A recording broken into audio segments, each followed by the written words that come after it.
Okay, let's take a quick look at game one and analyze it.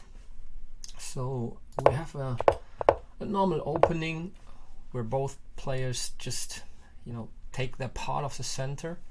White attacks e5, I defend it, and he plays the Italian game. It's a good opening and quite popular among the top elite at the moment as well. I think yesterday in a tournament of top players, it was played even several times, and yeah, it's a very good opening. And normally, the main move, so to say, I would say is Bishop c5 here. But there's a lot of theory, and there can be some quite sharp lines as well, like the Evans gambit when White plays b4. So you really need to study it a bit. And knight f6 is a two knights defense. It's also well known. There White sometimes plays knight g5 to put pressure on f7 immediately.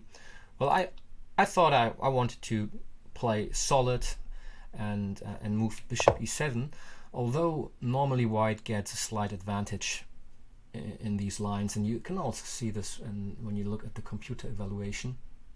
Yeah, the computer says it's not a mistake or something, but it's switched a little bit to a slight more advantage for White. All right, normal moves. So I like knight c3. I play the same stuff. He plays d4. Usually you play a d4 in this position already, but this is just a transposition, I would say. Yes, and I just transpose to the main line. The computer says it didn't like that much, but it's just transposition to the main line because he wants to play the typical knight e4 stuff here. So I mean, I can sacrifice this knight. It's not a real sacrifice because I get the piece back to destroy White's center. And the idea is normally, okay, White plays, the computer suggests this, but the normal way is like you can take here, I take here, and stuff like this. Yeah, then I have the bishop pair and the center. Yeah, and White destroyed my right to castle, but in the end I'm quite okay, as you can see. And the other possibility would be not taking on f7, just taking here on e4 immediately. Yeah, and I play this and I win back the piece, also with a solid game. But yeah, it's White.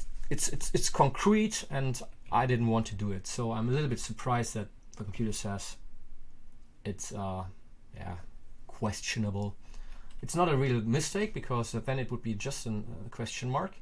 So okay, let's continue. I takes back, d6. I think this is all normal. Yeah, normally White plays, as you can see here also, this happened quite a lot. Rook e1, h3 are the normal moves, and bishop f4 also.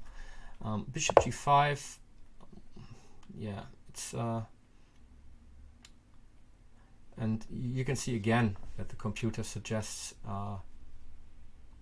here to take on e4. Well, I just wanted to win a tempo, to get some luft for my king and attack this bishop. And here I think the first slight mistake, and the computer agrees, because White just gives up the bishop pair without need. He doesn't need to give up the bishop pair, and a bishop is often a bit stronger, especially in the end game or in an open game. So yeah, bishop f4, bishop h4. Maybe I would have played bishop h4. But taking here, I don't like that much. So I take back. Yeah, and now the problem is that the knight is attacked, and yeah, he needs to do something about it. I was really happy to see the exchange here because yeah, now I have the square d5 under control. Yeah, and this is a big mistake, as you can see by my reaction in the game as well. and I was really happy to see this, because white, weakens this diagonal immensely. So, and I could immediately exploit that by playing d5. Yeah, and there's not much to analyze anymore, I think. Here, the computer likes bishop e6 by developing a piece. I just saw that I can exchange queens, and I was happy to do it as fast as possible. So there's a difference between human beings and computers. They are really strict, logical in the way they play, and I think human beings sometimes play the easy way. I mean, because both is winning, and I thought this is the easiest way, and I immediately robbed white every possibility of a counter attack by exchanging queens. And yeah, and this was a final mistake, so to say. And here you can also think about protecting your pieces. Look always what kind of pieces are protected and what pieces are not protected. And you can see that the rook on a1 is not protected. So whenever I put a piece on this diagonal, a queen or a bishop, the rook is attacked. And by playing knight f4, another piece is not protected. So two unprotected pieces, yeah, and I could attack both of them at the same time, and white can't protect them, both of them. Or sometimes it's possible, let's assume that there is no pawn on f2, then white could have played rook f1 to protect the knight, but here he simply can't do it. Or let's assume there was a pawn. It doesn't work. Let's assume, I don't know, that he could move the queen to d4, because a knight is on f3 as well. Yeah, then he could protect both pieces as well. So I think it was correct to resign here. There's not much white can do. I just simply exchange some more pieces and the game is over. Yeah, so loose pieces drop off. It's written in some books, and this is quite often true. So protect your pieces.